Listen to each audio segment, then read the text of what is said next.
You can kill him, and that's why I'm saying he's good for first and second round. He's so that you can kill a bunch of shit on the table, get you that double turn, and if he dies in the second round, he did what he needed to do. Hilarious.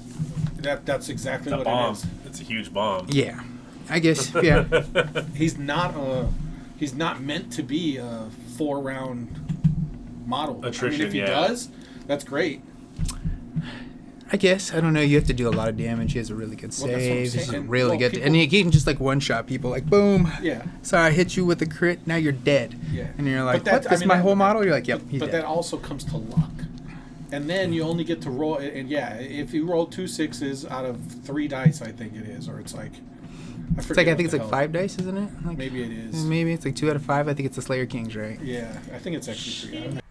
Welcome to Rolling Recklessly, the Warhammer podcast where dice decide legends, paint never dries, and every roll tells a story. I'm Grizzly, and whether you're here for the lore, hobby, or the chaos of the tabletops, you're in the right place. So grab your dice, ready your general, wake your champions, and let's get reckless.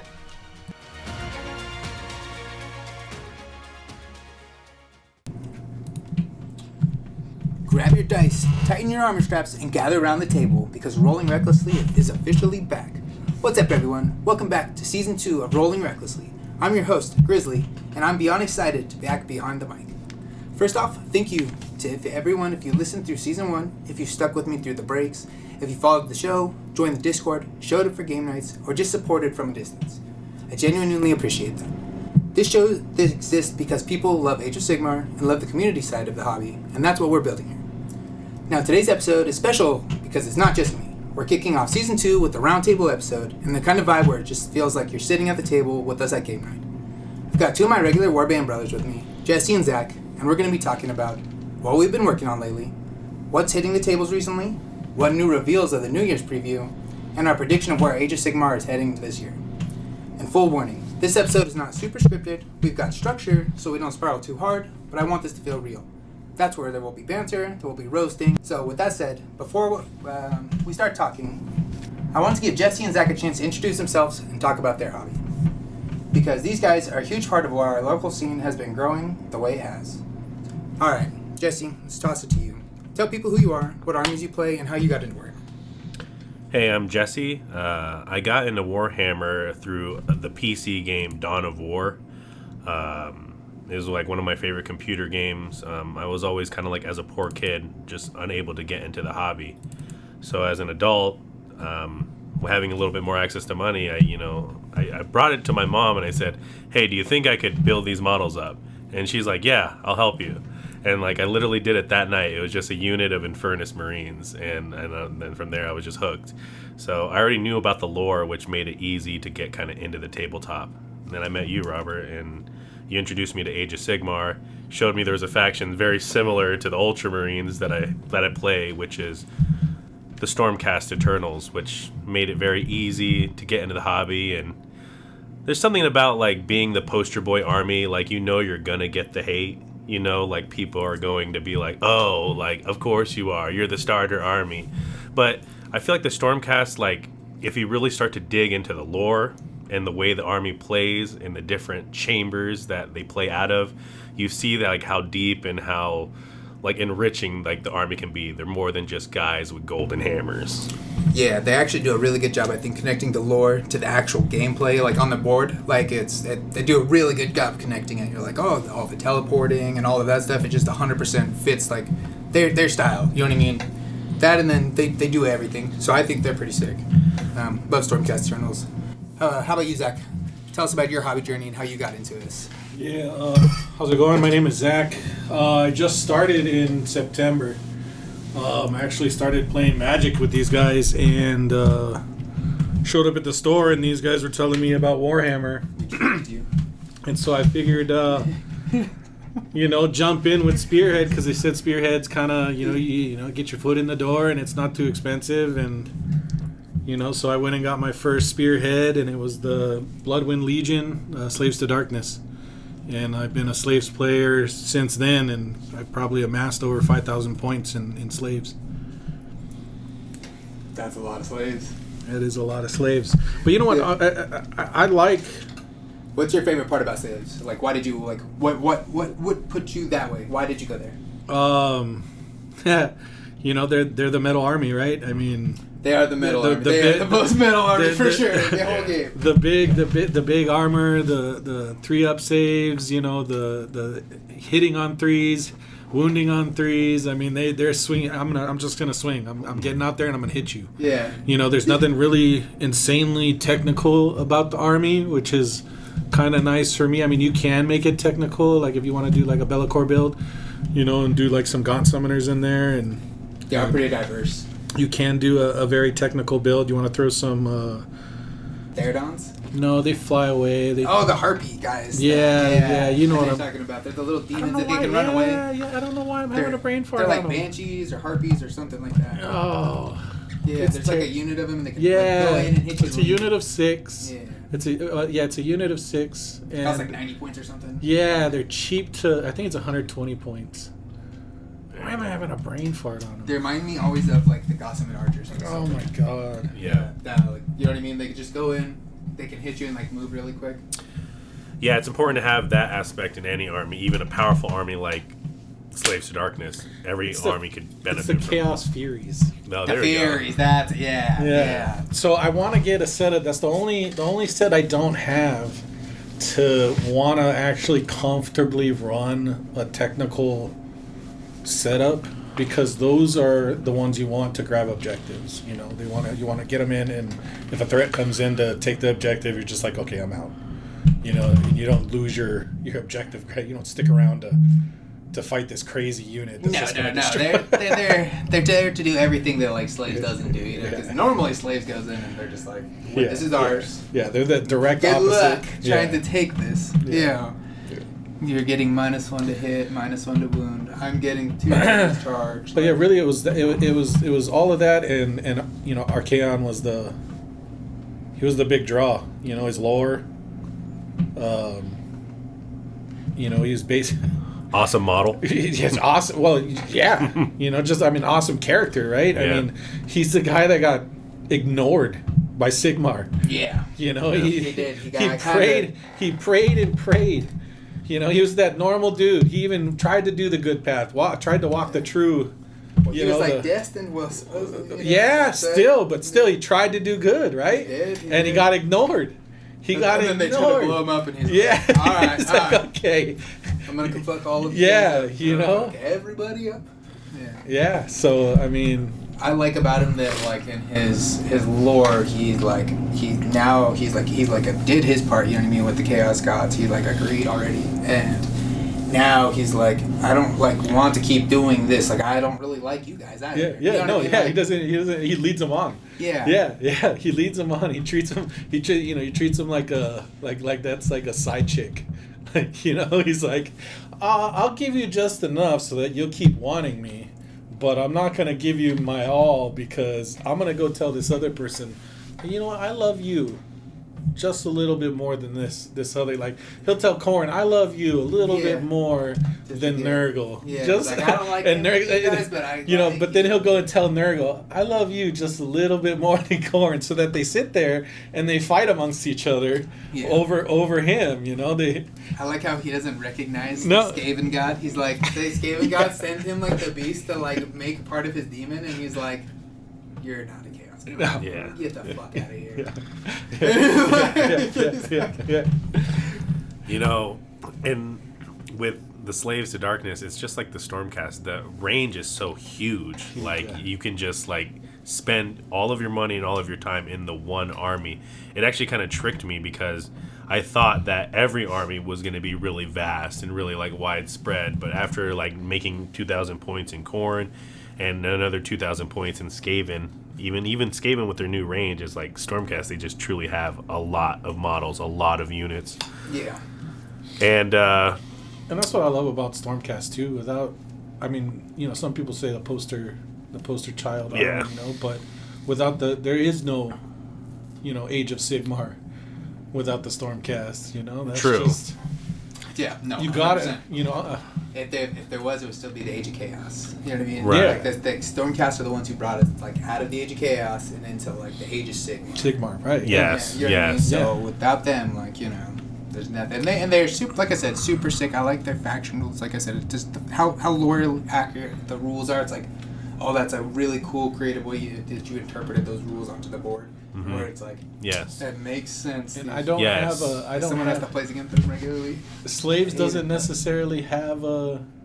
I mean, they get to fight all the other factions and stuff, all of order and destruction, all of that, but still, like the main.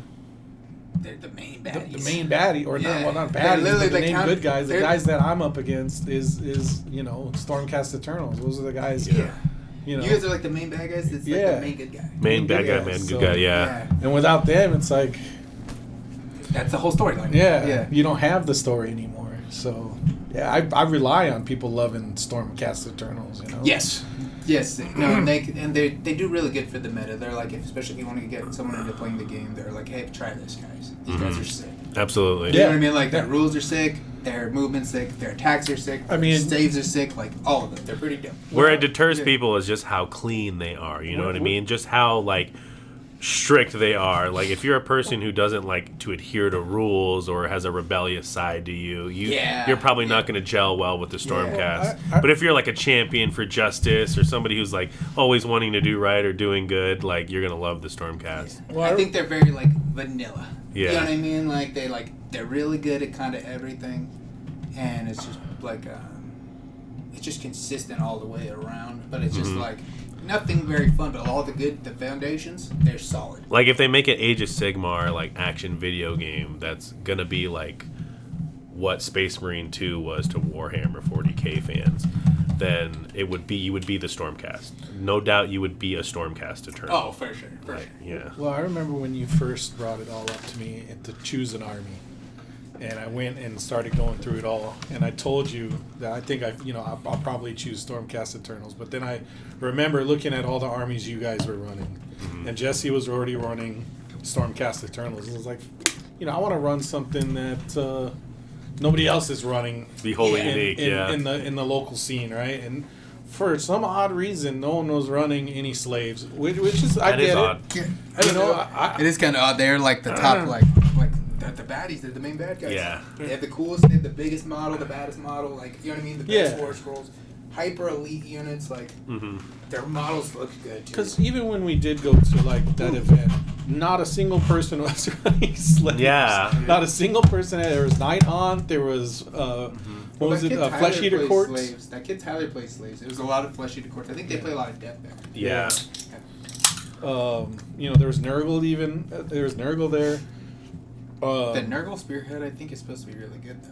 Yeah. It is. It's supposed to be really good. Like, I know we've played it a couple times, but I don't feel like it's. Some people are really good with it. No, I thought it was Really, great. really good. Actually, I won one. I won against the Gits with you.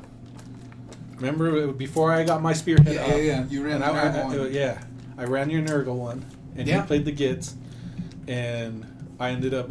That gets Spearhead, bro. Oh, it needs some work. All right. So, now that everyone knows who the voices are, let's get into what we've all been up to lately. Because honestly, this is one of my favorite parts of the show is what's beyond a hobby desk. So, that's the heartbeat of Warhammer. And this is where dreams live, and also where the same pile of shame tries to kill us. So I'll start with mine, and we'll go around the table. Personally, I've been like really building. We built all that terrain. I threw it together. And, Looks great. Like I hit you up to play, and then I was like, oh, I have this terrain. I threw it together like from like that moment. I got like 2:00. We threw all that together. The garage is pretty sick, bro. It's like you could definitely consider this like was pretty dope. My parents put this together for us. This is really fucking awesome of them. Dubbed the Reckless Room. Yep, the Reckless Room. Welcome to the Reckless Room. Yeah, no, it's perfect size, and the table is the perfect dimensions to even have a little bit of side table. Because, 60 by 44, that's already a demanding dimension to have in a table, especially like in your home or like in a common dwelling, especially if you're in like a smaller dwelling. But then to have further than that, a good 6 or 7 more inches to have a sideboard for your dice and your tactics and whatever war scrolls or cards you have out. So yeah, the Reckless Rooms table is awesome, and it's the perfect time of year here in Phoenix. It sure is. It sure is. Right now is a good time to play. Been working on that. I also picked up the new Idoness Spearhead. I'm super excited to build that. I do want to try to get that done like relatively soon, especially at least by Tuesday. That would be sick because I want to do the Spear. Like we always do Spearhead on Tuesday. Yes. And it's one of those, no matter what, like, if we're gonna do Spearhead, like, I'll just do. I want to play deep. Yeah, absolutely. I feel that I almost got that one. Yeah, you said the start collecting. Get that, no, like, remember I almost got that start collecting from that girl, but it ended up being the start collecting boxes are trash. Yeah. People try to like high price you on them for some reason. They're like, this is classic. This is out of print. Like, no, this is still in print. These same models are still in print. They're just in a better box. Yeah, for a better price. Yeah. But it was $50. All right, this is where we can ask a little Yeah, controversy. but it had nothing in it, bro. That's what I'm saying. Yeah, if it had stuff in it, Trying to charge $50. but you made me come all the way over there for a freaking box that had like and none of the bases were in there. Yeah, that's terrible. I wasn't worried about the bases. I was like, I have bases. But there wasn't even there eels. models? I was like, let me get the eels. That's what I needed. Yeah, they didn't even have the eels in there. I'm gonna run eel spam, and then I'm gonna throw some sharks in there, and then the turtle. Yeah, well, Look, of course. Buying in the secondary market is always risky, but I will disagree with that. Start collecting boxes aren't good because I picked up a corn one recently that had to be from second or third edition. It had black and white box, right? Yeah, it had a Mighty Lord of Corn in it, had a Blood Secretor, it had a Blood Thirster. But dude, your models are super old, that's why. I'm sorry, not a Blood Thirster. That would have been too amazing. Not a Blood Thirster. But, I know which one you're talking about. It had like 5 different... Korgorath. It had Korgorath in it, the giant ogre-looking guy. Nice.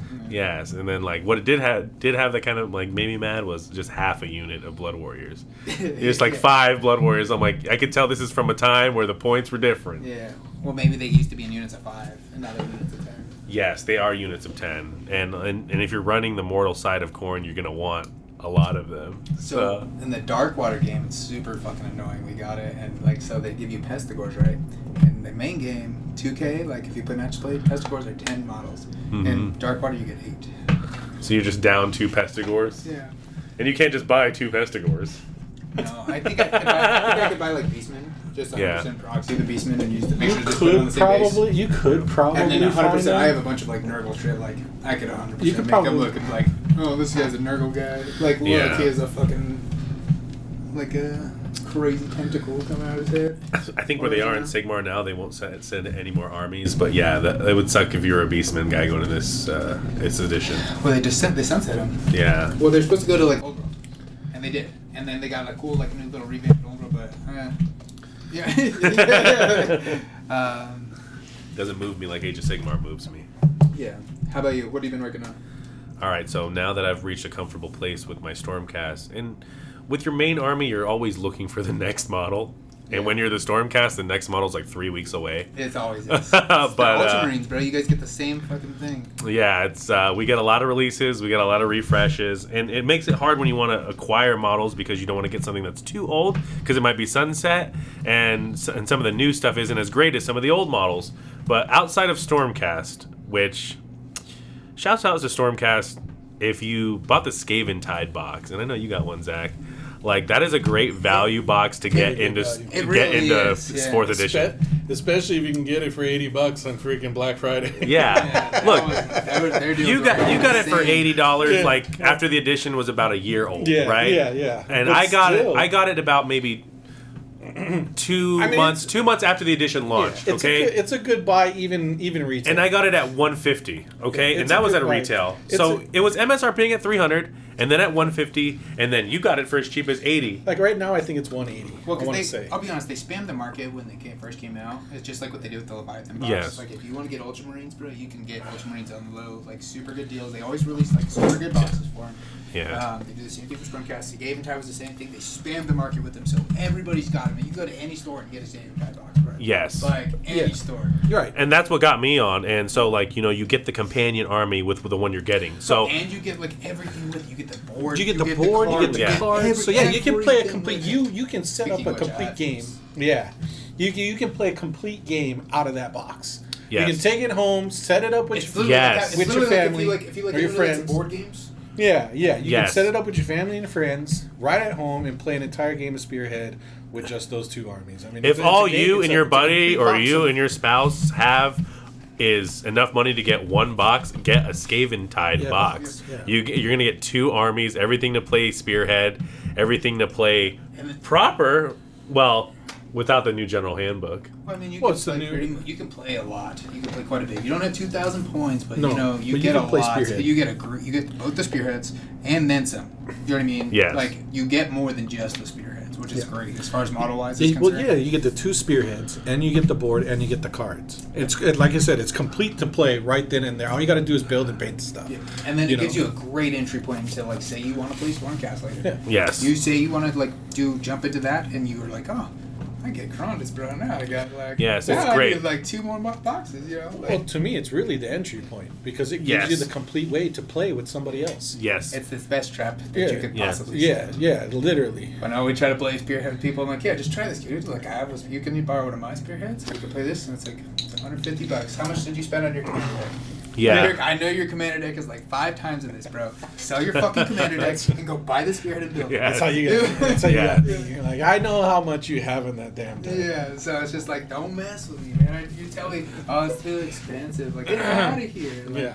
You know, They're like, well, you have to store it. It's like, dude, buy a case. Some- Like, I think Zach can probably attest to this. Like some hobbies, all of the the cost is throughout time. Like Magic, you might start with like a $60 starter deck, and then buy $5 packs over time. Might buy a single for $20 here and there. But Warhammer, they're asking you, okay, will you spend $150 on this right away? And that's a tough ask in like a hard economy and like in a world where like everything is tripling, doubling in price. It's hard to be like, okay, well, now I'm going to buy this box. It's not hard for us because we know the value you're going to get. Yeah. Because you think of how much hours am I going to get of enjoyment out of this. And a Skaventide box? That's hundreds. Yeah. Hundreds of hours. It is, and like, it just comes with everything. It's the ultimate, like, buy. And that's where my journey started. In your kitchen, we were busting down that Skaventide box, bro. We grinded that. We out. grinded a That was- Skaventide. We did the entire Stormcast side of a Skaventide box.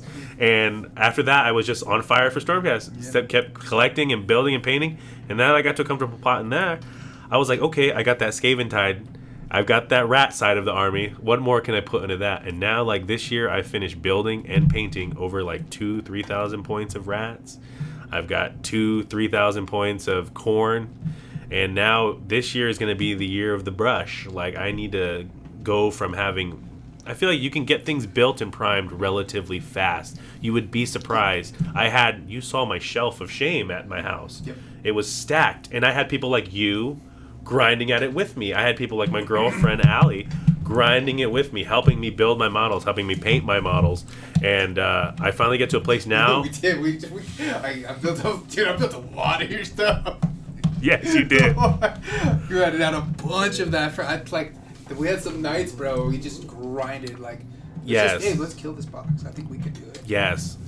You were excited to have somebody to play Age of Sigmar with finally. I was very excited. Yeah, I was like, somebody else. And every crushing defeat to this guy, Robert, in his Sylvaneth, it made me just want to go buy more models. It made me just want to go buy another stronger unit. I was like, surely I can get something to compete. And there's a bit of truth to that because the Skaventide box alone was never going to stand against your Sylvaneth army. But it was enough to get those first few games going and be competitive. Yeah. There were times where I was scoring well and competing well, but I just felt like I need a big hammer. And that forces you to kind of go out and be like, all right, let me look at these other units. Yeah. That's where like the trap starts, you start like digging and you're looking, you're like, man, I can get this, bro, and that's it. Like, I'll be solid. And that's what you keep telling yourself, I saw how much... I'm gonna get this one more box, and then, dude, I'm solid. This is this set over here. And then he's like, oh, I'm gonna start. I saw how much fun you were having swinging your big hammers in Sylvaneth, and then I was seeing Zach swinging big hammers with Chaos, and I actually got to play like Zach in 4th edition, like full game, and his units just crush. They are just amazingly strong. No, we played that 1K game, and he fucking just demolished me. I could have like turned around and just. It was very discouraging from that point forward. I think I was gonna kill his knights, but he killed my Dorothy right away, and it's like. Heartbreaking at 1,000 points. Yeah. Heartbreaking. Heartbreaking. Yeah. I will say this though, with Alaria, playing you the other day. I think I did a lot of misplays in that though. The other day when you played me and you were able to bring him back, Durthu, after I beat him, and you were able to like bring any unit back, but I was just like, it was amazing. At 2,000 points, your army's just really amazing. That's why I've been really focusing with that 1K points. Let's learn. I'm gonna try to learn these tree lords, and I want to figure this out. So because this is gonna be the primary of the army, and then I got Alariel, and Alariel's gonna do what Alariel's gonna do. She does the same thing. I just need her to fill in whatever these guys can't do. For sure. You know what I mean? And you can see that's how I played. Absolutely. I think I did very proficient with all the tree lords. Everyone you killed, I brought right back. Right back. It was just insane. Like, oh, that's and it's like, yeah, you only have 6 units, but it's like, yeah, but I don't have 6 units the whole game. Yes. And it's like you're gonna hurt them. It sucks. Like you might kill one. Mm-hmm. You know what I mean? I'm gonna bring them back. I'm able to. I feel like with the Stormcast, and their Signs of the Storm ability, able to just kind of like get in on the objectives and kind of cover the board in the early game. Dude, crushing. Yes. I'm feeling very comfortable with the movement of this army. Like if you're playing the Stormcast and you're on legs, aka have a 5-inch move, and you're not moving through Signs of the Storm or a prayer that teleports you or some other means, you're really playing them wrong, because I don't think they're meant to move at all. I think they're meant to be dug in on a position, and you saw that's what they do. Yeah, and you saw, I kind of like every time I saw your army moving, I was like, okay, let me drop from the skies this unit right next to him. That way I was like, all right, if you charge that unit, you have to fight both of them. Yeah. And it kind of makes you wonder, like, all right, is it even worth it? Yeah. No, it is. It's like, well, now I got to fight the reclusions. Yeah. And it's like reinforcing of reclusions is not like... Yeah, that's my big hammer. Yeah, it hurts. Like, yeah, and you just drop them from the sky. Oh, let's go. Oh.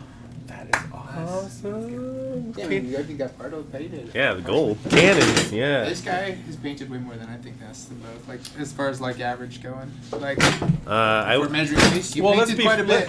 This guy, bro, has been painting a lot. Let's be fair though. I did have most of my Spearhead painted by somebody else. True. I did have it commissioned to somebody else. A Spearhead though, into 5,000 points of army is a very small like segment of it, and the purple you put on top of the paint job that was originally put on it is 10,000 times better. I agree. It was like a weird kind of like hyper orange red. There's that red. It looked too Fire Slayer-y. Now he looks proper like evil magic. Agreed. Yeah, it looks like chaos imbued power. So Zach, what have you been working on? What's the newest thing you've been? So besides finishing up the slaves, You're always working on stuff. yeah, slaves is always on the finishing up the Regiment of Renown, the Hellsmiths. Mm-hmm. I just got a layer of paint on that. Well, I seen you got a bunch of the Therodons. Is that what it was? Yeah, I finished up the last unit of Therodons. I gotta finish up. I gotta take some of the red off of a unit I bought used off of Marketplace, Facebook Marketplace. I've been finding really good deals on there. I just finished up painting a unit of Therodons, and I just picked up a Chaos Lord on Demonic Mount. Nice. Which I needed to get that,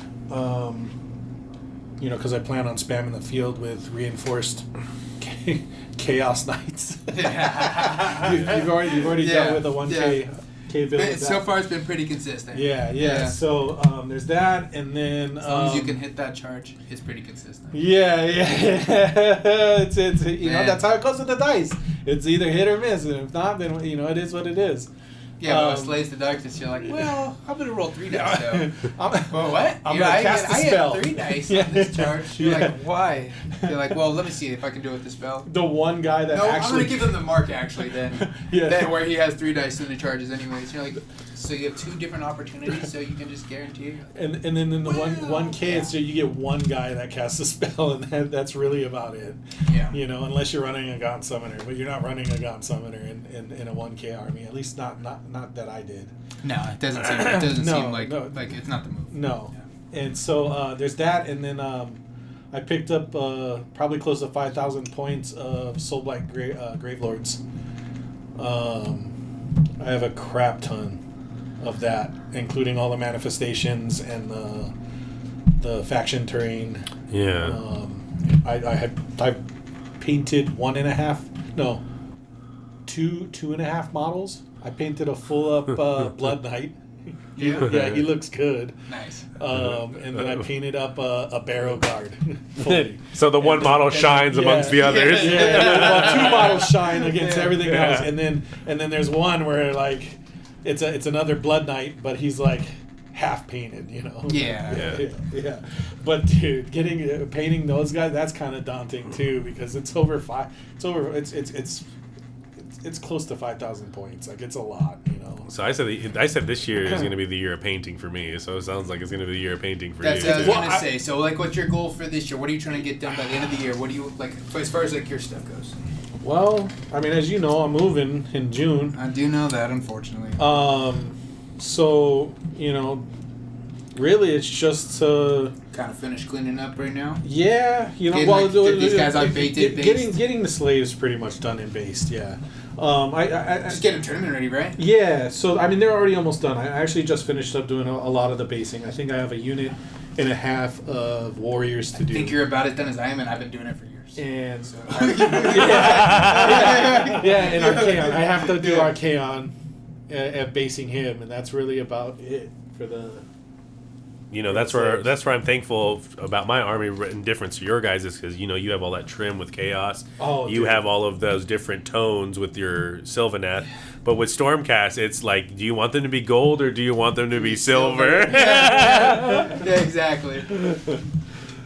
Yeah, so they're like, you know, a lot of people will pick up my models that I literally have two things on. Like, it'll be like based silver with gold trim. They're like, this looks amazing. But yeah, I picked up the Soul Blights, but I also remember I picked up those 2 boxes of army the old Slaves to Darkness army box. Yeah, yes. And then the Seraphon. And the Seraphon too. Yeah. I totally forgot about the Seraphon. Yeah, man. That's hilarious. Yeah, so I got the Skaven type box too. I still haven't built. I got to do the Skaven type box, the Seraphon box, and then I have the 2 units of Chosen. I still have to build out of that Slaves to Darkness box. Yeah, I have about 6 ironclad lists, two lists for each of my armies, and I want them fully painted by the end of this year. And I know I won't accomplish that, but if I can at least get it done for the Stormcast, I will be happy. That would be awesome. But yeah, that's the Theradon I finished. He looks great. I like this though. I like the purple, like it's sick, dude. Super sick. And look, he's just like a buff ogre with horns. Like, he looks sick. For me, I'm really trying to finish, like, if I can get my Sylvaneth, like, the big heroes finished, I would feel pretty accomplished in that. Like, I already have a good chunk of them done. Like, pretty much all my Sylvaneth are good. Even a lot of them are based. You know what I mean?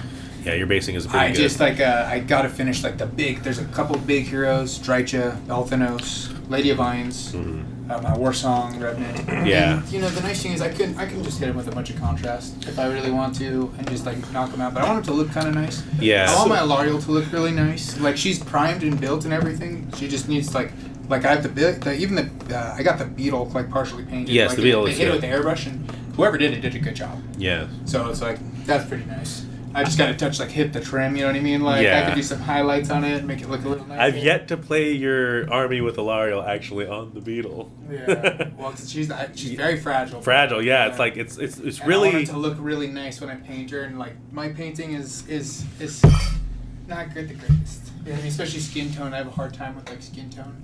Yeah. I probably got to cut my paints more with water, make it, like, thinner. Use contrast Yes. for skin. I use contrast. Yeah? I use contrast for everything. Dude, I can't paint. I use contrast for everything. Well, that's what I used on the Theradons, and I used the Army Painter. I just used 2.0. She's like feminine. I want her to look nice. Yeah. You know what I mean? I feel you. Yeah. I don't want her to look all, like, rough and fucked up. See, that painting kind of looks brings like me back to the Stormcast. Yeah, just like, you know what I mean? I do know what you mean because Yeah. I mean obviously I just started in September. Brings me back to the Stormcast. Whenever I have an option to have a face, I don't. I put a helmet on that mofo. Yeah, exactly.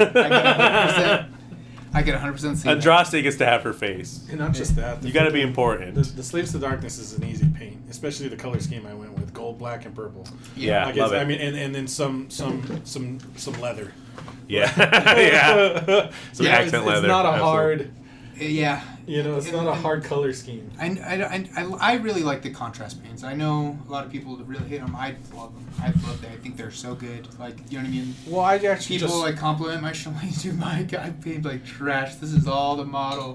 You know what I mean? Like, well, it's funny to me. this 'Cause, looks like you guys know, I just started, so I didn't know about contrast. Like, I knew what contrast paints was, but I didn't know how to like. It's the cheat code. Yeah. That's not what I knew. Like, I did not know that, because when painting the slaves, I just prime them black. And then I paint that Turbo Dork. The Turbo Dork is really good, too. Well, Turbo Dork is nice because I just paint that black. I forget what the hell it's called. It's like they're metallic black. Yeah. And I use that for the armor, and then just Allie just picked up one of those Turbo Dorks for her Daughters of Cain for that purple one. Yeah. Nice. For the clothing. Yeah, it's almost like that. Closer to that color as opposed to like that. Yeah, because I remember you guys were talking about the other day, and I agree. Because almost it reminds me of like a Mortal Kombat. Sindel, that's exactly what she's going for. Yeah, she wants the purple outfits, the white hair. Yeah, I think it's gonna be sick. Yeah, she's like she hates it when the hair isn't white in the Daughters of Cain army. I could see that. She's like that. It's like Sindel. Yeah. She's like, why is their hair red? It should be white. And I'm like, they don't have to be white. So that's your guys' hobby goals for this year? Absolutely. Yeah. Finish that. Try to finish up the slaves. That's really it. Paint and play games. Play games. That's kind of what I have in mind. But like, as far as hobby goes, I want to get my big heroes. I mean, you guys are the only reason why I even got most of the crap in my army done. You guys are the ones that hype me up. And then having the job that I got where I can just sit there and paint. Yeah, that is pretty nice. I can see that. You're like, I got this done. And I was like, you been at work? And you're like, yep. Like, what the fuck? You got a whole unit painted? Painted, yeah. All right. I love the Hobby Desk updates. And honestly, that's picture perfect where we're heading into the new year. But now, we got to talk about the thing that always happens right when we're trying to be responsible. Games Workshop saw us building down our piles, and they took that personally. So, because the New Year preview stream, they just dropped a bunch of reveals, and I'm not going to lie, it's the kind of release schedule that makes you feel like your pile of shame is going to grow. So let's switch gears and talk about the new stuff the Games Workshop previewed, and what that means for the game, and whether any of us are financially obliterated. So I'm going to just kind of run through the reveals real quick, and then I want to hear what your guys' reaction is to it. And then what you're kind of hyped about it, what you like, what you don't like, if any of it sounds tempting to you. The big first one I know was Ossiarch Bonereapers. They're gonna get battletome. They're getting new units with the archers. Mm-hmm. They're also getting a chariot, which is pretty awesome. Like an assassin unit. Mm-hmm. They get an assassin. Yeah, it's like some assassins, and I don't know because we haven't seen any of the war scrolls, so I don't know if they're gonna be able to hit and run. Yeah. You know what I'm saying? Yeah, I think that's because apparently the model looks like the dude is in a cloud, and it almost like he's teleporting. Yeah. So he's using pocket sand and threw pocket sand in your face. Yeah, exactly. But they also got a new Spearhead too, which is pretty dope. Exactly. Obviously, it's running the Warcry unit, right? This is the one with the Warcry unit in it. Yes, those that's obviously the new trend. Centaur-looking skeletons. Warcry's dead. Yes, but sick models. I enjoy all the models. If Warcry's dead, Spearhead killed it, and Spearhead was a worthy killer. Yep. Yeah. You know what I mean? 100% agreed. Yeah.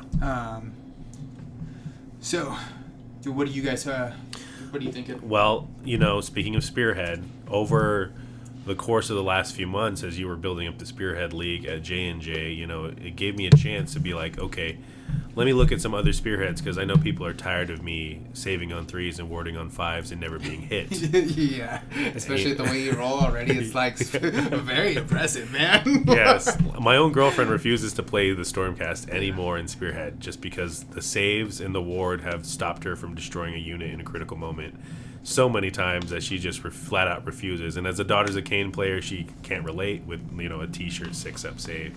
But with the new OBR Spearhead, I definitely want to get that because while we were building up our Spearhead community here, I was able to acquire both of the Spearheads, for OBR, and they both run really well. And matter of fact, the old one, my girlfriend really loves, and that's the one I got her into the hobby on. The one with the Gothazar Harvester, and it's a really good one. Yeah, and then we're having such good Christmas sales at our local game store. The best Christmas Warhammer sales. Yeah, they were basically saying where are you ever going to find a Spearhead for $80? Black Friday and Christmas sale. Bro. So I ended up picking up OBR and Khorne, and it just sent me down a spiral where I was like, I'm going to build into one of these two armies. I went into Khorne just because, I don't know, there's just something about Khorne, after playing so defensively as the Stormcast for months, it just made me want to be like, okay, I'm going to play as this army that just charges in, and things may die, but that's good for me. So I got a couple of Khorne spearheads and a couple of OBR spearheads, and it made me just go, okay, I'm going to keep expanding into these armies. And now that I'm finished with Khorne, OBR, and that new spearhead, it just looks tantalizing. Freaking Khorne is basically blood metal. Yeah, absolutely. I mean, look at those guys. Yeah. You have a valid point there. And OBR, I would argue, is bone metal. Well, that's what the chaos pretty much is. You know, when you're building up an army, that's the thing about Warhammer. It's like being a player. When you're with one girl, you're thinking about another one. You want to just commit to this army and give it your all, but you're just side-eyeing an army the whole edition. And for me, that's been the OBR. It's that meme where like the couple walks by and the girl like He's checking out that other army, and for me, that other army was OBR. I was like, I want OBR. I like skeletons. I like things that are regal, or like these are elite guards, these are nobles, and the OBR just really do that for me. And this new spearhead, I'm definitely getting that 100%. You're gonna get it 100%. 100%. God, he's already got 2 freaking spearheads. Yes, Yeah. I feel like it's a perfect way to just keep building towards 2,000 points in that army. And And then just get Catacross, bro. Yes, Get 3 spearheads and a Catacross. Then you're like, yeah, that'll be efficient enough. You know what I mean? They're all pretty good. Yeah, I'm like, all you need is 3 spearheads and a Catacross. It's $700, but might as well get Nagash too. yeah. Nagash is awesome. He's an awesome looking model. I don't know if he's not the meta. I bet you he's fun to play. He's fun to play, probably. So I seen some I'll guys. tell you, Mario's a blast to play. There's some guys who kit bash Nagash with wings, bro. I've seen some really awesome kit bash. Yeah. That would be cool. Yeah. It I've looks never seen him with dope. the wings, but Dude, that sounds sick. There's a couple guys that I've seen that have done some kit bashes with wings on Nagash. Amazing. Yeah. That's sick. Did you see the archers? You Mm-hmm. see their faces, Dude. bro. The archers on they got that one. The patch. eyes are on one side. That's Yeah, what I'm it's thinking. That's what I'm thinking that they're gonna be able to shoot past like shoot. terrain. Yeah, like Yeah, if they have indirect Obscuring? fire. they're gonna be like obscuring doesn't do anything for you. That's crazy. Yeah. Or if they have the indirect fire, like the long strikes and... I bet you they'll at least have that. There's that ability where, so if you have like a general close to like a mob, like you can assign the damage to the mob. Yes. And you can't target the hero. It's a guarded hero. Yeah. Yes. Yes. Well, some armies like the Kurnoth warriors, they can shoot through it. Like they can still shoot into yes. the hero. Warp I bet like you they could do that. Warp like Giselles can do that in Yeah, this game, yeah. and your sniper. They're the units sniper can do guys. that. Yeah. Yes. Exactly. They're the rats with like the long gun on the shield. But I think the guys with the eyes on the one side of their head on the new archers look sick. Their chariot I think looks really awesome. I like how like their interpretation of the horses are. You know what I mean? Yes. It almost reminds me of like, have you seen how the Mortarks like? Do you know who the Mortarks are? Yes, I know who the Mortars Like are. with like Manfred and all those guys. They have Yes. a sick I think it's called a Dreadmare or something. But they're sick, and it almost kind of looks like miniature versions of those. If you look at the chariot, it looks That's pretty cool. That whole like multiple face thing. It's on a lot of their different units. Yeah. It's a super cool aesthetic. I really like it. Yeah, I thought it was cool too. You liked him? Was there anything that stood out to you as far like the OBR releases? Yeah, I just didn't want Jesse to get any shooting. Same. When you see the archers, you're 10 like, archers, bro. 10 bro. models, and then if you reinforce them, that's 20 archers. yeah. Like what the hell? And then, like I said, we don't know the war scroll yet, but still, I mean, if it makes it so that it's, obscuring doesn't do anything. Now you got 20 archers. What are you gonna hide behind? Yes, exactly. Yeah. I need that book, that spearhead, and that box of archers times 2. I knew you were gonna. Yes, that's kind of what I seen was happening. I was like, I see what's happening. I Yeah. was like, he for sure needs the book. At bare minimum, he's gonna need the book. And then once he gets the book, he's like, oh, look at those archers over there. You know what I mean? Like, Yeah. I am waiting for J&J to approach me because they always do and be like, "What do you want of this new thing?" That's And what I'm I told Casey. I was like, let me know when all the new stuff drops, and I'll let you know. And I was You'll like, I'll get you're just basically- guaranteed some OBR sales out of me for sure. Next up, though, we've got Lunas Relevance. This one I think is pretty fucking sick. I obviously I'm a big elf fan. Yeah. I'm super hyped. I haven't played against them yet. I've never played with them. I think their models are really cool. I almost bought into them first, but I saw all that trim and like all those like bits popping out. Yeah. It's like, I don't know if I'm gonna be able to do that. You know what I mean? It's just like it was very intimidating. Yeah. But they previewed a new battletome. a new Spearhead, and then I think they're also getting some new units. I believe so. I know that I you guys know I listen to a lot of honest. I think honest theirs was- Wargamer. Yeah. That guy says Rob. nothing but good stuff. Yeah. Some about Rob's and Warhammer. Yeah, huh? about- Yeah, no, I really wanted to play them. They look very techy, very Oh. hard, and I didn't realize what I was getting into with Sylvan. It was too late, like I already owned all the army, and then I realized like how difficult it was to play, and I was like, oh. Does Lumineth have their book this edition yet? No, they're dropping right now. That's what Oh, they're that's dropping. doing. Okay, Yeah, just- so they're all, gonna all of definitely. these are dropping right now. Everything I'm going to talk about right now, it was dropping a book and some new shit. Okay, And so it was obviously, a yeah. And that's what I'm saying. Rob talks about how like they're very good, and that nothing's changed. Like they're just good. Their Yeah, rules like, are so good they didn't have to modify them they too did much. not modify anything. It is just good. Yeah, because they are really good. I think like they have a bunch of I think all their units are wizards or something. Yeah, It's yeah, something it's just- crazy. it's bro. just they good. have a bunch of crazy like rules. Well, yeah, but didn't Cities of Sigmar have to be like buffed with like elves and some other Yeah, stuff? that's what it was. It was Cities Right. of Sigmar was like originally it was all the factions that were like kind of left from like Old World, Old World, and they right. let you like mix them together. Mix to them make together, one yeah, work. to make it Yeah. to make it Yeah. work. But yeah, it was. But then they sunset like a bunch of the models, which kind of it felt bad for them because I could see like I knew a kid who played it, and it's like that sucks, bro. Like your Phoenixes aren't good anymore, your Griffins aren't good anymore. Like Yeah, that would hurt. that it was kind of crushing just to watch happen. Yeah. You know what I mean? And I could see being upset with that. And I guess you could always use proxies and like effect change them. You know what I mean? Like you could definitely use one Yeah. as like Italia Vedra now, like one of those. And then the Griffins are just sick. There's definitely Yeah. some kind of like proxy you could use it for, or add it to something. You know what I mean? But just to like have your model like become unofficial and Yeah, like bro. unvalidated, it Crushing. hurts. That is Just, crushing. it was. Hurts. I didn't even play the army, and I felt like bad Yeah. for him. I was like, that doesn't look like that feels good.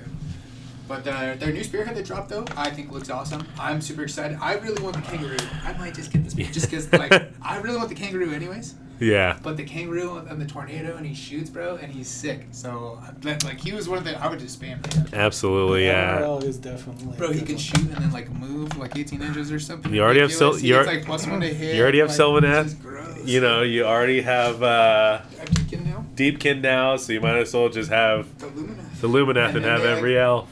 Then they need the Olgu elves. Oh, talk about that's that right, later. yeah. We'll talk about that later. But did you like it? Did anything stand out to you guys?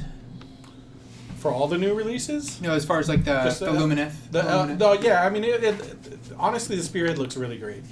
Yeah. Yeah. You know, I would love to see them on the tables. yeah, we don't have anybody that plays them locally. I've never seen a person, Same. Yeah.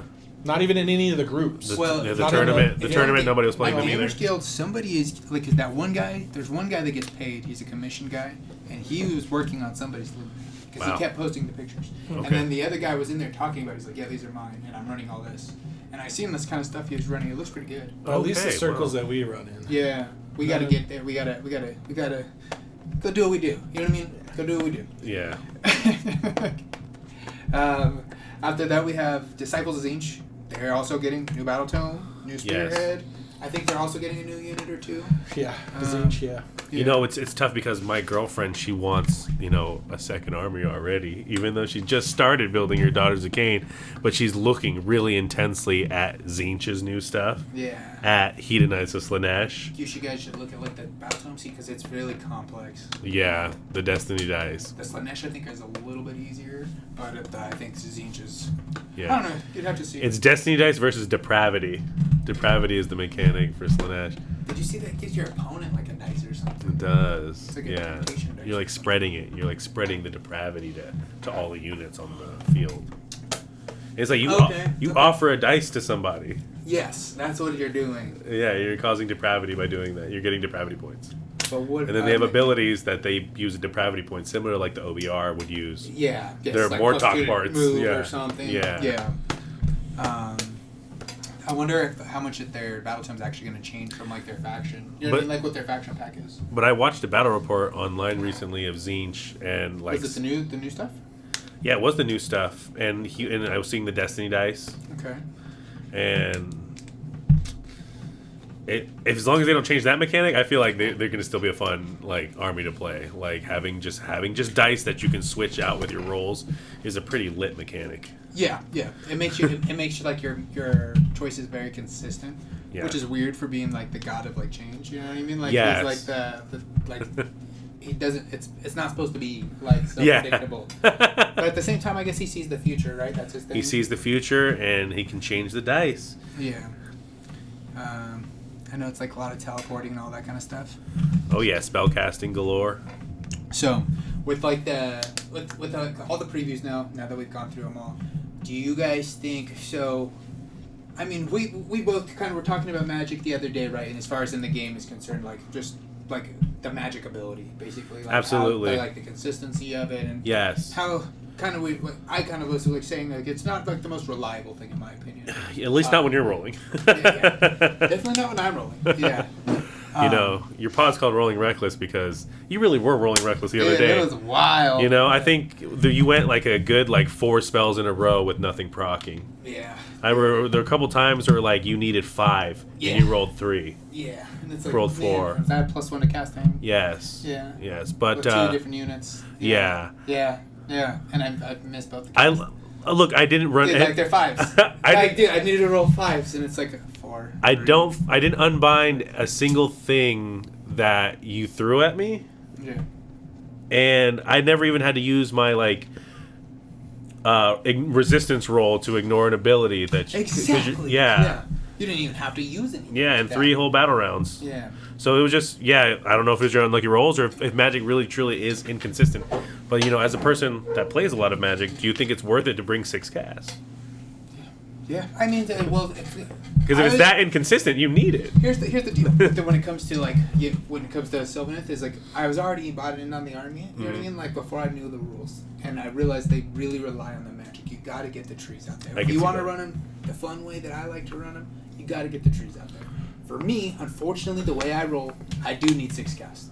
Yeah. Someone like you maybe needs 2 or 3 casts. Because, you know what I mean? I just need 3 casters. For me, I need to have those trees. I need to make sure that they happen. And for me, if I make sure that I get those trees out there, my game is much more consistent now. Absolutely. Go ahead, blow them up. I don't care. I'm just going to summon more. I'm going to be hitting you with them. I'm going to be teleporting to them. I'm going to be teleporting from them. I'm going to be getting buffs from them. You know what I mean? I'm going to be dealing damage if you're of a horde. Remember, I hit your horde. I was like, I can do this spell here. You have 10 models on 5-ups. That hurt. Yeah. Well, not the first time. No. I did 0. But the second time, I think I did a little bit of damage. But anyways, talking about the consistency of Magic, and now that we've just seen, 3 Magic armies dropped? Yes. Zinch, Lumineth, what was the other one?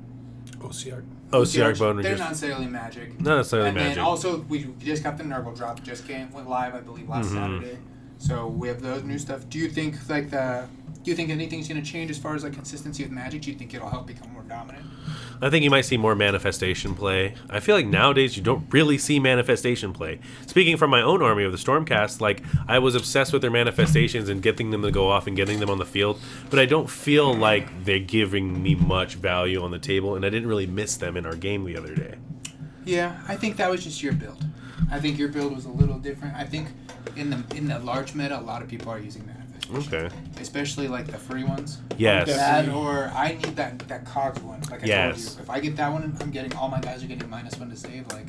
Amazing. All my wizards, and it's dude, that's half my army, and I can make it through wizard. You know what I mean? So it's no, he's getting -1 to save too. So nice if you got to. It's and you get the reroll. You know what I mean? A lot of cool stuff. Whereas that cog does nothing for me. Yeah.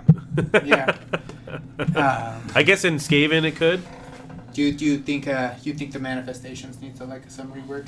Is that what you're thinking? No, I feel like manifestations are useful and you should bring them. I don't think they're required. If they're free. But if they're free, definitely. What's that one? The Aetherworks Machineries. That one's free. When you're especially for me, I don't get my list won't hit 2,000 points exactly. It'll be 1970 or 1940. That's when that 30-point manifestation could come right in. Yeah. You know what I mean? Well, especially if they're free. So just like faction terrain. Yeah. For sure. Yeah, if it's free, yeah. Just bring it. What do you think? Do you think Magic is going to change anything in this new season? I don't know. I'm too new to really have an opinion. I really don't know. Okay, that makes sense. Yeah. What are you predicting? What would you guess? I really don't know. if they're staying on brand with like going heavy into Magic, they release another Sylvaneth Spearhead and put a decent caster in They it. need to do it like before, Drycha. before the next General's Handbook, in my opinion. That or start the new General's Handbook. It's still in Gyran, but with Sylvaneth as like the lead flow. Yes. In my opinion. That would be dope. I am just wish listing there, obviously. I don't know how consistent that sounds, but it's wild that they're in Gyran and no Sylvaneth. No nothing. Like, it's just very odd to me. It is odd. For me, what I want to change is drop my points in some. We all want that. Everybody. Always. Yeah, I just need my points to go down. Dude, I need just a little bit more. I just need to run one more unit of Vanguard for the Abraxia build. Yeah, I bet. Alright, so those reveals, they were pretty huge. OBR is going to be feasting. Lumineth players will be plotting. And Tzeentch players are going to be doing whatever Tzeentch players will be doing, which is lying. But the preview doesn't just tell us what's coming up next. It kind of tells us where the game is headed. So I do want to shift gears and talk to big picture talk. Let's talk about 2026 as a whole in Age of Sigmar. Meta predictions, hobby goals, and what we hope Game Workshop does and what they don't do. And what we want in our local scene to look like this year.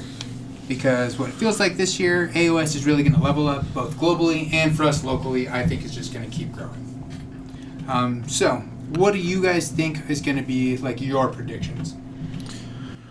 Jesse, what do you think is going to happen this year? Well, I know that 4th edition is winding down to a close, and it's sad because I really love this edition, but I feel like they're going to drop another General's Handbook, and they're going to change the way tactics work again. I just have a feeling that's what they're going to do because I feel like that's what they do every season, so of course they're going to do that. I feel like the aspect of the game that's perfect is the tactics right now. So you like it? I like because when we were playing at the start of 4th edition, I felt like we kind of knew we were going to get our tactics because we were able to choose them, and our games are kind of becoming samey as we were running through them because we were constantly trying to get the same exact objectives in the same exact ways. Yeah. Where this is going to diversify the game. In that game with you the other day, I had no idea how to go about scoring my tactics, and I was very concerned that I wasn't going to be able to score in those back 2 rounds that we didn't get to play at. The battle round 4 and 5 that we kind of didn't even get to talk through. But I was getting kind of scared. Some of those back end tactics are hard in the new GHB. It almost feels like when you're in this new GHB, you're almost aiming to try to just get a couple done. Go. Yeah. So once they change the battle tactics, I feel like they might sunset some manifestations if we're talking about big changes. You think so? He may be, because there's quite a lot. You don't see a lot of them played. And they might try to simplify that up a little bit more. I did like with this new General Handbook, they gave us War Scrolls for the newer manifestations. That was nice. Yeah. I like the manifestations, personally. I use a couple of them. Like I said, I want to use that Cog one. I haven't used that one yet. Yeah. I haven't used Purple Sun yet, but I always hear everyone talks about epic, Purple Sun. You know yeah. what I mean? So Kronspine. And it looks like a blast. The Kronspine looks awesome. Yeah. Absolutely. I am excited with the Ideneth. I'm thinking about getting. They have that manifestation where it's like the big tidal wave creature thing. Yes, that is cool. I'm excited to get that guy. So I think that looks cool. When you were playing in our game, you casted that wall thing. Yeah, the wall thing, the prismatic wall or whatever. I feel like that's useful. Sick. Yeah. Yeah, especially the mirrors. Nice. Yeah. That's twice now you've got me with the mirrors. Yeah, the mirrors. I think is I just need to cast it right from the beginning. I don't know why I don't do it right in the beginning. Yeah. I'm thinking other things, but I should be doing that. Yeah. So any other predictions though? So you think they're going to change the battle tactics. You do predict that by maybe GHB, right? Yeah. Maybe tease the new edition at the end of this year. You think so? Yeah. Maybe they gave us an animation or something like a half of a year before. Remember? Yeah. Remember that they had that cool the Sigmar Lied video? Yes, they did. It was pretty sick. When they introduced the Ruination Chamber. Yeah. And I love the Ruination Chamber. And I've read a lot of the books, and I've read a lot of the lore that's come with the new edition for Ruination, and I love it. I think it's awesome. Yeah. How about you, Zach? You got any predictions for this year? No. No? No. Just know that points changes. Really, that's all I really know about. I'm just too new to really. What do you want to happen? Like, what are you hoping for? That's what I'm hoping. Like, what are you hoping to see? Do you want any new units for slaves? Do you think like you guys can use anything? Do you want to get cheaper? You said. I just want cheaper. Yeah. Just cheaper, so I can run more Vanguard. Yeah. I want to be able to run more Vanguard or more Knights. Oh, what would be dope is if they changed my Nurgle back to 5 ward. Oh, the Mark of Nurgle? I can give them the Mark of Nurgle. Why? What does it do now? It's not 5 ward anymore. Interesting. Yeah, dude. But that was the previous. That was 3. Oh, the old edition. Yeah, the old edition. But then when they changed it to 4, they switched it all out. Yeah, they had to debuff everything from 3rd edition because 3rd edition, man, people were just you're killing everything. As a person who played 3rd edition, and now we're in 4th everybody edition. was playing like you could run a brick of warriors in there. Like you could run 40. You could double reinforce things. Yeah. So in 3rd edition, you could double reinforce things. Insane. Yeah, it was crazy. Yeah, it was pretty insane. And it's funny because I'm always learning still about all this stuff. You know what I mean? Because of all the videos I watch and whatnot, and people are talking about all this stuff, and I'm like, damn, I missed that. Yeah. Oh, yeah. Because you see all the old stuff, and you're like, oh, that sucks. Yeah. Because last edition, like, you didn't get to play even the old General's Handbook. You were born in this new edition. Like more than halfway through this edition. Yeah. So last year, like, there wasn't like soggy war scrolls like how there is now. The Scourge Kyran ones. Mm-hmm. Right. They only have the like they had just the regular war scrolls, and they had different battle tactics. Before, you used to be able to choose your battle tactic, what you're going to do. And there was like a list of battle tactics that were universal that everybody had. And then every order, like every Grand Alliance had like 2 or 3. Yeah. And you could pick like, I'm going to choose to do this. Right. Like almost always my turn 1, especially if I went first, is like I'm going to put 2 units in the center. Boom. Right. And I'm going to score my battle tactic. And then another one of the tactics was be on each edge. Yeah. So it's like that's what you're going to pick if you're the other person. So like I said, it started like being samey. Yeah. So it did this one where you have to unlock the battle tactic as it goes, that is where it's tough. Yeah, the tree makes it a lot of fun. Yeah. The pledge to Nurgle is, in addition, while this unit includes any standard bearers, attacks that target this unit cannot score critical hits. Ooh. That's nice. Before it would just give you all a 5-up ward, just straight off from the beginning. So it turns off crits. Turns off crits. But it used to give you a ward. Yeah. So this I is agree, actually, a ward is more useful. Agreed. So this is actually the ensorcelled banners. It's not the pledge. The pledge will give you a 6 ward. Okay. Oh, and so if you already, but if still get a ward, something different. But if you different than the ward because they already give you the ward. But if you have a 6-up ward already, it'll give you a 5-up ward. Okay. Okay, that's kind of cool. Yeah. Yes. But you have to have a 6-up ward. We're on team 5-up board, but not hitting on 5. Not wounding on 5. There's a 5-up board. 5-up board, and there's like no crits. Yeah. No, get out of here. So that's your predictions for the year? Yeah, I would want less points, but that that's like what you're. You already know how it's always disappointing when you because that's never the case. And even if it is the case, it's not enough for you to want to add what you want to add. Yeah. You can't. That's how it is. Yeah. Yeah. They want to like. Yeah. Just maybe next year. Yeah. So for me, I'm predicting. I think Spearhead is going to keep smashing. Yes. I think right now it's More like Spearheads. it's on a tear. That is a definite. It's the easiest way to get into Sigmar. So I think that's just going to keep growing. It's got to be selling well. Yeah. Because every time I go, there's less Spearheads. Yeah. You know what I mean? Every time I go to a friendly local gaming store, every time I look online, there's less. And I'm starting to see if you go into the game store, people are playing Sigmar now, and they're playing Spearhead. Yes. Well, you know what they're doing is they're developing more Spearheads too. Yeah. So that's a good thing. Well, like I think every time they drop a book, you're probably going to get a new Spearhead. Yes. I hope they drop a new slave Spearhead because that Dark Oath Spearhead was trash. Yeah. Or they redo Dark Oath Army. Did you guys get? You guys already have your book, right? Yeah. Oh, that's the slaves. Yeah, they already got their book. That kind of sucks. Mm-hmm. But dude, the Dark Oath is just. I mean, they look sick. They're sick looking army. They serve a function, but it's not very fun compared to the rest of the army. Well, and they have their own book too. And then you look at the rest of the army, and you're just like, this guy seemed cool. Yeah, and you're like, I could be these dorks. Dude, they're squishy as hell. Yeah. I also predict. So I predict that the Spearhead's going to keep smashing through. I think that our community is going to keep growing. I think especially there's a lot of people, I don't know, we're just very charismatic people. I think the more we get out, the more we talk to people, I think that's going to keep working out for us. We get really lit at the table. Yeah. People hear that excitement. Yeah. They want to know why. People are excited. Yeah. Excited. I also think for the new General's Handbook, a couple of predictions. I think they're going to keep rolling through with like the Scourge of Gyrant stuff. I think so this is the first edition where they've really done like you got war scrolls and artifacts and battle formations and everybody got all that stuff. Like they didn't do that in any of the old General's Handbooks, as far as I know. I've only been playing like the last couple General's Handbooks. You know, I played from 3rd edition, but they didn't give you anything cool like that. It was always like, this unit got buffs. You know what I mean? That's usually what it was. I think you remember last year, you had like a guard for your general.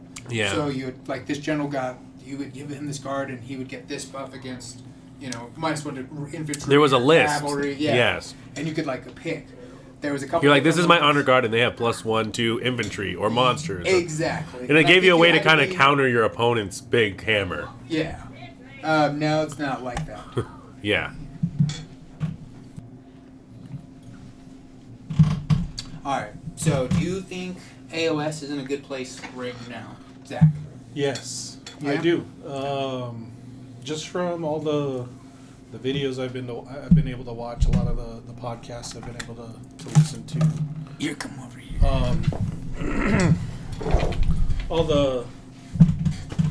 All the things that I've seen online that I've been able to research, it's only growing. A lot more people are collecting and competing. I have to look at my charger real quick. Keep talking. It's getting a lot more. It's getting a lot more eyes on it, I think. You know, worldwide. Yeah, I think they've streamlined it really well. As far as like someone who played the old editions, that these new ones are like really cleaned up, man. You know what I mean? Yeah. It's pretty simple to learn. You know what I mean? We're gonna run our 2K game today, and that's gonna be exciting. Yeah, well, what I think really brings everybody into it a lot better is the Spearhead. Yeah, You know? absolutely. It makes it real streamlined. It makes it easy for people to learn. It's not this really hard and overwhelming thing to do. Yeah. You know? I feel like with Spearhead too, it's like it's giving you more than what Warcry was. Warcry was like just one little unit, and I feel like that doesn't really give you like an idea of what it's like to play a game. But Spearhead, it gives you what I would call an army. You know what I mean? Yeah, absolutely. Yeah, small army, and it's quick. And that the whole point of it is it's a quick game. Yeah. You know, it's something that you can set up quickly and get a game in with your friends. Last Tuesday, I challenged just to finish our game of Spearheads, and we had 2 going, and we both teams accomplished their game in reasonable time, 2 hours. Yeah, so we got done before the store closed. I love that. 2 hours is quick in Warhammer time. Yeah. But yeah, and really, and for us, that's like, you know, after setting, you know, joking around, yeah, you know, hanging around, farting around, yeah, you know, setting up, actual serious gaming, talking shit. So like the first hour, it really is not even 2 hours of playing. It's just an hour of farting around. Yeah, you're right about that. And an actual hour of probably playing. Several intermissions of fucking around. Yeah. It's not because it's not formal. You know. Yeah, we're playing casually. Yeah. It's all casual games, so you can't. Really, Spearhead is actually a lot faster than that. If you're, it made everyone's interest peak around us because we've been playing Warhammer for years, but Spearhead made Robert's little sister and her boyfriend get involved and want to play a game. Made my girlfriend want to play.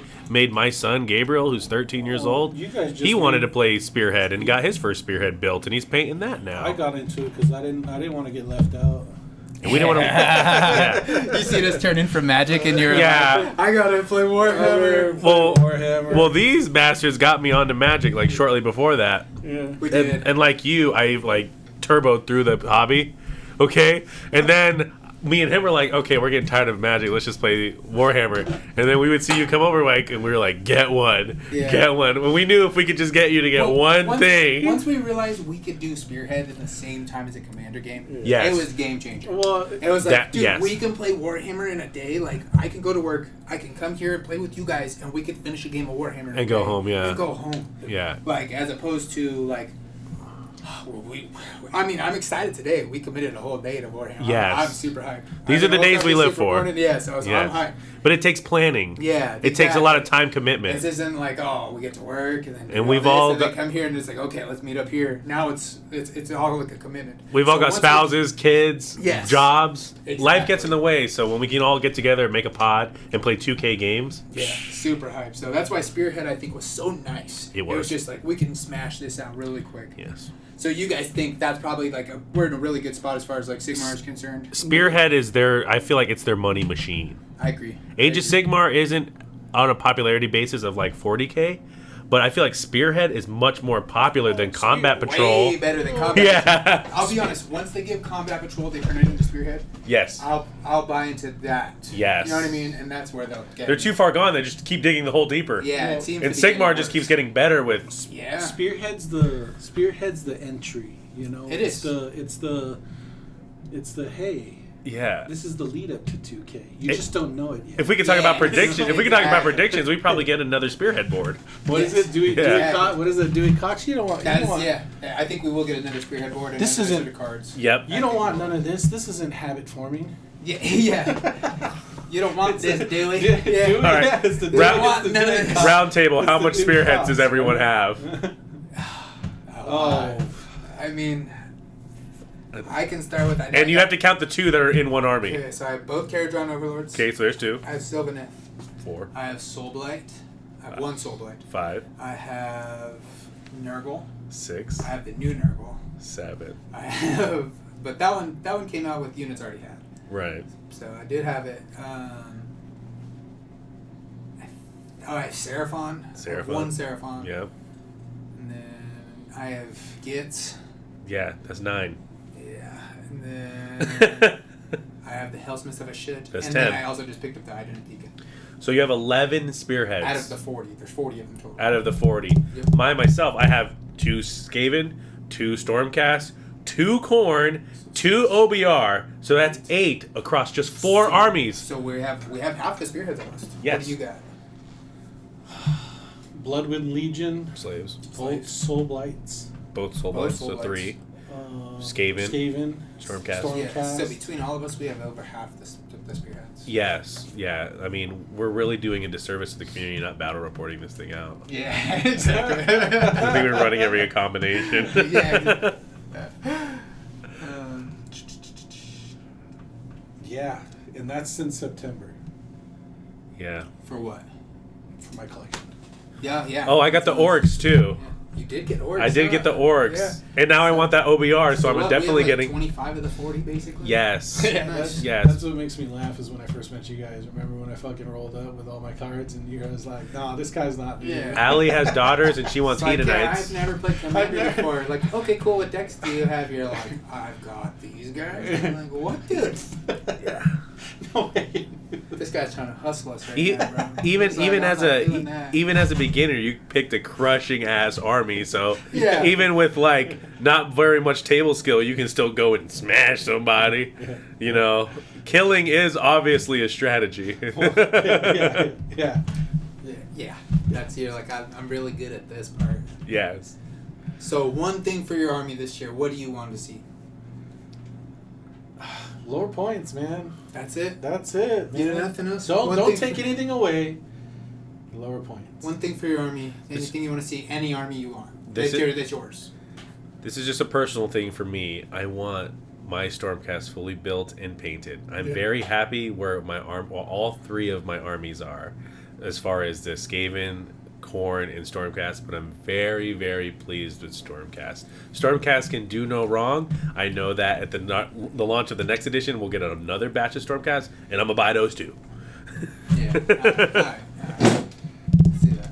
The only thing I maybe want to see, I like Sylvaneth a lot. I feel like we need more units. I think there's just not a lot of depth there. You know what I mean? I would like a way to play with the Kurnoth that are not like. I feel like I'm giving up so much, man. A reinforced unit of Kurnoth is 400 points. Yeah. You know what I mean? And it's like, Huge. if I do that, it's fun. I want to do it. I have a Kurnoth build. Like right now, I'm really trying to focus on this list so that we can get through that tournament. I want to do well. Yeah. But I do it. Like as soon as we're done with that, I'm going straight into the Kurnoth build. And it's like I'm excited to run that. You have I have a lot of Kurnoth. You have 2 units that terrify me, and it's Durthu and Kurnoth. Yeah. The swords is sick. So the Reapers is whenever I sick. see 2 or 3 tree lords and a bunch of reinforced Kurnoth, I'm like, this is gonna be a hard day. Yeah. Because they're gonna hit you and then they're gonna fade away. Sucks. Yeah. You know what I mean? You're like you're trying to find where's the trade up. Yeah. You know what I mean? You're like, You want to avoid it. oh, dude. Yeah. You're like, I don't want to hit those guys. Like, there's you have a lot of units that are like that sometimes. Like, Send in the clan rats. These are my choices, and it's just like, Yeah. I don't want to make that choice. Yeah. It really sucks. Another question. If someone is getting nervous about joining AOS, what would you tell them? Like, what's something you would say to them to get them to join?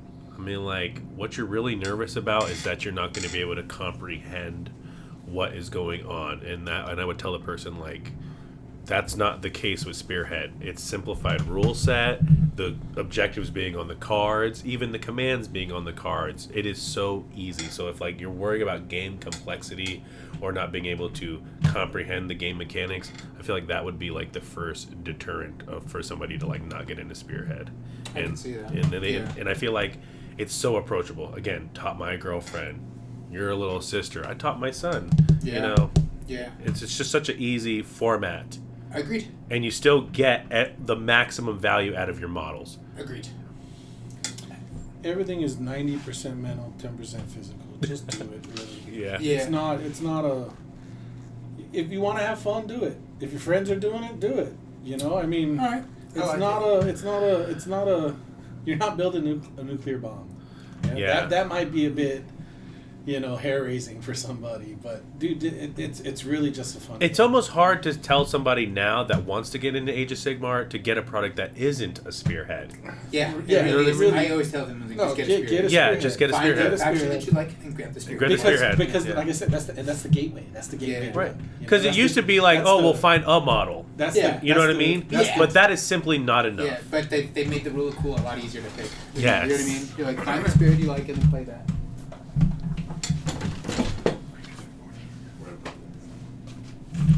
It's the It is. Yeah. Spearhead, it's the first hit. Yeah, you walk inside and you see a bunch of dudes playing Spearhead. You don't want none of We this. keep You don't comparing want this to any of Magic. It's this. like giving a pre-con to Is it somebody. gonna be? It is. That's Yeah. exactly. I think that's a great way. That's a great comparison. I Yeah. kind of want to get into that. No, Yeah. is it going to be addicting? It's not habit for It's me. it's a Yu-Gi-Oh starter deck. Yeah. You know what I'm saying? Yeah. It's a Pokemon like trainer like Yeah. box. Yeah. It's just gonna get you in. You want to have fun.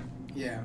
That's why I like to bring that case that I have with all the Spearheads when we go. I'm like, dude, just play it. I've everything you need. Like, I have dice. I have everything you could potentially need when we could play a game. Yeah. Yeah. There's nothing fucking doper about rolling a whole bunch of dice and then smashing on somebody and then Yes. watching them take their models away from the board. And with the smaller scale, I feel like they can balance Spearhead a lot faster than they can proper Age of Sigmar. Like, Agreed. It's a lot easier to fix. You know what I mean? There's just not so many crazy things that can occur, so you don't got to worry about. they're like, we'll using put everything. out a new cardboard board and 12 more cards, and the And game's make completely sure- different. We'll make sure that the new board is trash. But Yes. everything else is really good. Yeah. But as soon as you unfold it, it might break on you. Yeah, if you're getting into Spearhead, get the Fire and Jade board. I disagree. I like the Fire and Jade Fire- board. I like the Spearhead. I like the Sanded Bone better. The game better. The cards, the tactics. Everything is better. The tactics. I don't The know. commands. I like Everything's better. for my army. I like the cards from Fire and Jade because if I destroy your units, I get a victory point for every unit I destroy. Yeah. There's a card, and that is amazing. I'm thankful that they're different and they didn't just give us like a Realmscape with the same exact cards over and over again. Yes. Nah, No, I'm yeah, super that is hyped. great. That is great. I'm glad that there are two separate boards. Yeah. Two, I and think they they're going to both do a play new one different. this year too. I think they will. I'm What- super excited to Yeah, see I'd what love to they do do that, with yeah. that. What Like I- on a realm. what I do Inger. like- They do it Inger. What I do like about Sand and Bone is that they have, because on Fire and Jade it's both sides. I think it's 5 and 5, 5 and 5 objectives. Yes. Sand and Bone is 5 and 4. Yeah. And you know me. And the sizes are different on Yeah, the, on I the like- objectives sometimes. For my army, I like for Spearhead, I like 4 objectives. Less Yeah. objectives is better for me. Exactly. I would like our group to do more of the Crypt of Blood like deployment one. Yeah, we never do that. We never do that one. And then when we have it on there, we never use it. Yeah. You know what I mean? Like, I remember there's one time we could have used it, and it's just like, nah. All right. So now that we talked all hobby. We've talked about predictions. We've talked about goals, stuff that we've set this year. Let's talk about tonight. We're gonna run our first game. It's gonna be Zach, Jesse. So, what are you guys excited to see? Let's first talk about what armies, what you brought, what your list is, and like kind of what your goals are. Like, why did you bring it? Let's see it, Zach. So I brought a Bellacore build.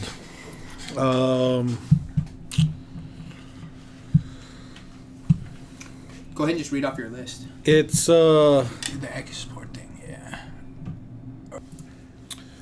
all right. My list is called Chi-Hu.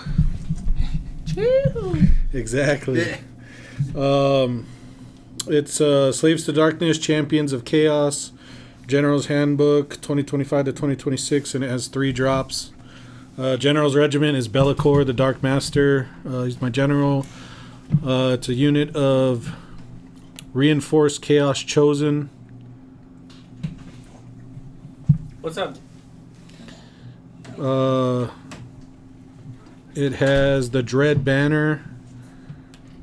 And then it's got 1 unit of Chaos Knights, another unit of Chaos Knights, Chaos Lord on Demonic Mount, and that has Favorite of the Pantheon. And then my Regiment 1 has a Chaos Sorcerer Lord, and my Regiment 2 has a Gaunt Summoner. The Chaos Sorcerer Lord has a... Actually, I forgot to put that on there. He has an Artifact of Power as well.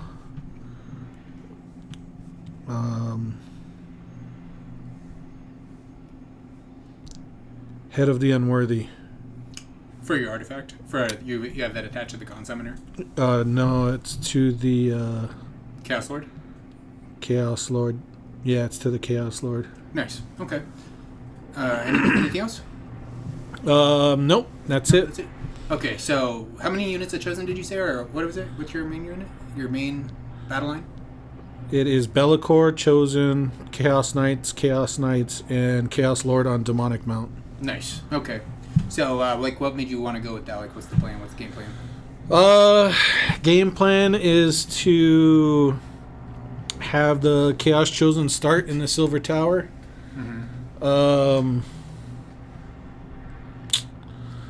Deploy Bellacore out on the field, deploy Chaos Knights out on the field, deploy the Chaos Lord on the field, Chaos Sorcerer Lord out on the field, Gaunt Summoner out on the field.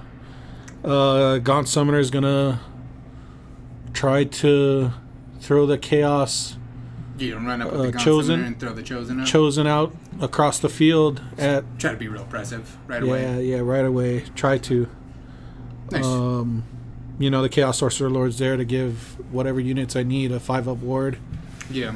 Kind of fill out whatever weakness it is. Yeah, the Chaos Lord on Demonic Mount, if he dies, automatically ascends my Chaos Sorcerer Lord to Demon. You're going to go the Demon Prince route. Nice. Very nice. It just adds another model in later rounds. And this is the first time you've gotten to use Bellacore, right? Yeah. You've kind of used everyone else before, not the Chosen. Not the Chosen. But the Chosen are just like a buffed up warriors. Yeah. It's essentially just a buffed up warrior, hit hard, crit Bellacore mortals. is exciting though, right? Like Bellacore is definitely exciting. I haven't been able to. It's painted really good. Yeah. He's painted really good. No, your model looks great. I put a kit bashed Stormcast Eternal on his base. Ironic for the first game. Dead. But yeah, essentially, I know he turns off a lot of stuff. He automatically comes with I think it's a Ward 6. I think he gets to pick a unit, and anytime that unit uses a core ability. Yeah, he's a 3-up. He doesn't. Yeah, he's which means your fight, your move, everything. Yeah, he's a wizard too. He flies. He's got Ward 6 right off the bat. 4-up gives strike first. To a target. He's just got, ignores modifiers to save rolls. Ignores modifiers to save rolls, so Ren doesn't hurt him? No, Ren doesn't hurt him. Nice. And, pick a, hero phase, he's the Dark Master, so until the start of your next turn, each time the target is picked to use an ability, roll a dice as a reaction on a 3-up. That ability has no effect, so essentially he turns things off on a 3-up. That's like his. That's why people. That's why people run him. And that's why I'm running him, is so that when I run him up behind the Chosen, I can. He can just help turn everything off. Chosen does that work. Yeah. Nice. Sounds like you have a good plan. Sounds like you have a good list. So super solid build. I like it. I like the way it sounds. The Chosen sounds intimidating. Be'lakor, I've never seen Be'lakor, so I'm excited to see him personally on the field and see him put in some work. Mm-hmm. Jesse, let's hear your list. I know you're pretty very, very comfortable with your Stormcast at this point, yeah? Yeah. I've run my Stormcast a lot through 4th edition, the original rule set, and then also the General's Handbook. I've gotten a few games in, a lot at 1,000. But I'm starting to get more comfortable at 2,000 points. The list I'm running is 3 drops. The General is Andraste, the Celestial Spear. Andraste is just a good centerpiece, really big hammer unit. She moves 12 inches because she has wings. And if she's hitting a monster, her Thengavar attacks double damage. Yeah, pretty painful. Yeah, As someone who runs a lot of monsters, very painful. You definitely experienced that putting a Tree Lord in front of her. I think she killed one with a... Yeah, she wiped it. With a shot. Yeah. yeah. So that was really good. But I have her, and her exemplar is a Knight Questar with the Questor Soulsworn and reinforced unit of Prosecutors. Prosecutors are single-handedly the most important unit to have in your Stormcast army in this edition. They can be costly, reinforced at 300 points, but with Envoy, I forget what it's called, Heaven Sent. It's for 1 CP, you can bring back half of them. So it's really nice for getting on objectives early, getting a few chip shots and a few shots into somebody's big hammer unit, soften them up for a bigger hit later. Yeah, I agree. Their shots I think are pretty solid. It's only 1 shot a model, right? One shot a model, so 6. 2 reinforced 6 shots. Hitting 3s, winning on 3s. Yes. 1 Ren D3. Correct. It can definitely spike. There's been times you've fucked me up pretty bad. Yes. Yeah. So the 1 Ren, 1 damage, it can stack up if you have a decent healthy group of models there. Yeah. My second regiment is headed up by a Soggy Iridan. I just, as good as the Scourge of Guran Iridan War Scroll is, it's more of a War Scroll for if your general is Iridan and not really as having him as a regiment leader. So I'm having Soggy Iridan for his heal. And then I have with him a reinforced unit of Reclusions. Now, Reclusions hit on 3s, wound on 3s, crit mortal. They got a really good attack profile. You give them best day ever, and then you're going to be hitting pretty hard with Reclusions, and they come down from a Zir too, so they can be anywhere on the board from the first turn outward. And then in my final regiment, I'm gonna have my big hammer unit. It's Karazai, the Scarred. I just ran Karazai for the first time against you the other night, and I'm very pleased with his results. It felt like he was killing everything he ran into. The highlight of the game was Alariel coming in, swinging everything, me blocking everything, and then swinging back and cleaving 12 life and seeing her just strike and fade away to lick her wounds for another 2 turns. That felt amazing. Yeah, it was pretty painful, to be perfectly honest. And you're rolling super hot, and those saves, man, he's really hard to kill, to be honest. I put Rend. I did everything. The only thing I can imagine is it's maybe mortals. Mm-hmm. But, man, Karazai, he smashes. I thought I was going to knock him out because I dealt a lot of damage right away, turn 1. I was like, cool, I'm going to kill him really quick. This game is going to turn really much in my favor, and that was not the case. And I could see a lot of people seeing Karazai being like, I'm going to take that thing out first, right? Yeah. That was my plan. And I'm going to take that thing out. Him up in the middle, 20 health. Set him up for all the shots. 20 health, saving on 3s. It's a lot to try to chew through in a single turn. And then he has his effect where if he has 5 to 9 damage on him, he's going to get an extra attack. If he has 10 damage on him and more, it's going to be 2 extra attacks. To me, what really hurt me, I felt like, was the -1 to to attack every single time. Yes. -1 to attack is huge. Yes. You're like, yeah, Lariel's only getting 4 of these and then 3 of these. You know what I mean? It's like it was pretty rough. Right. Just it's really hard to like work around, to be perfectly honest. Like I felt like there was a lot of times that he should have died, you know. Yes. And granted, you had some really hot saves. Like Yes. that you did have that on your side, but it was solid. Very solid. Yeah, I'm very pleased with Kerzai. It's nice to have this huge cannon to just put on the battlefield now. In a mostly defensive army, it's nice to have this big threat. Yeah, I'm sure it's nice. Finishing out my list is a Knight Vexillor. Now, this is something I was using wrong in our game. Because it's, if you look at his war scroll here, his Banner of the Reforged is any hero phase. Yeah, any hero phase. So I should have been waving this every turn, because at the bare minimum, it gives a unit more control. Score. And it might give 3 units. And you heal D3. Yeah. So I should be waving that every single turn. Yep. Yeah. Your turn and my turn. Yeah. Agreed. That's where. Yeah. No, it's I think I solid. Signs of the Storm this Nice. guy in. What a fool. Yeah. What a fool it was. Yeah. You remember you were talking about taking him out. Yeah, and I'm taking the prayers of the Stormhost. Just have blessed weapons and healing storm. Translocation is slept on, but for a 4 on a prayer roll, which is pretty consistent. But even if you have to just bank a dice and hit it on your next turn, you're teleporting something. Anything. Do it on your opponent's turn. Yes, That's yes. gross. You can teleport somebody out of combat. Yep. It's pretty gross. My tactics are going to be Restless Energy and Wrathful Cycles. I'm going to be honest with you. I know I kind of griped about the tactics earlier, but I honestly feel that maybe 3 of the 6 objective cards are fully attainable. I know it's based per army. Some things are going to have better scouting forces. Some things are going to be able to kill everything on the board, like Zach's army. But some of them, I just feel like as a Stormcast player, I will never, ever take this card ever into battle. Yeah. Like, I think Attuned to Gyran is like the big Yes. one. It's really meant for like Gits. Yeah. Armies like Gits. I think Caradron, because they get the free retreat and stuff. Yeah. Stuff like that, where you get that free retreat and charge.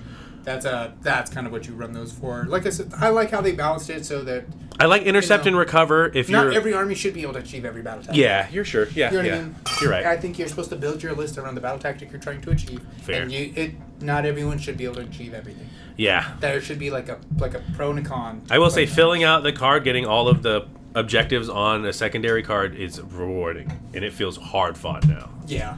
All right. So let's start getting into deployment. But let's wrap up this episode. I just want to thank you, Zach. Thank you, Jesse, for being on, man. I really appreciate it. I've been very excited for this episode from the very beginning of the podcast. So I'm super excited to actually really make this a reality. So just huge. Thank you guys. Absolutely. Thank you for being a part of this huge journey for me. There was some times that were just they were rough and they were really sucked, and you guys were there for me, and I'm very excited to have you guys on the podcast now. Yeah. So Happy thank you. Stoked to be on it, man. Yeah, this is the best thing. And then thank you to everyone listening. Seriously, welcome back. Thank you for listening to season 2 premiere. If you've been here since episode 1, if you're brand new to the show, if you've just been keeping up with us from the distance, I appreciate it. Thank you very much. I want season 2 to be bigger. I want it to be more consistent. I want it to be more reckless than ever. Things that we've got coming up are going to be more lore episodes, more faction focuses, more gameplay and meta talk, more community building, and way more episodes with guests just like this one. If you enjoyed this one, please make sure you follow and stay connected at Instagram at rolling_recklessly_podcast. You can follow me at YouTube at Rolling Recklessly. And if you actually want to get games in, talk with us, just kind of hang out with us, you can always jump into the Discord. All of the link is on my Instagram. And then for the next episode, we're going to be deep diving back into canon. We're going to jump right back into covering the Dawnbringers Crusade. The desperate marches and the last chances of the cities and the mortal realms clawing for survival. So until next time, may your crits be high, your paint never dry, and your rolls ever reckless.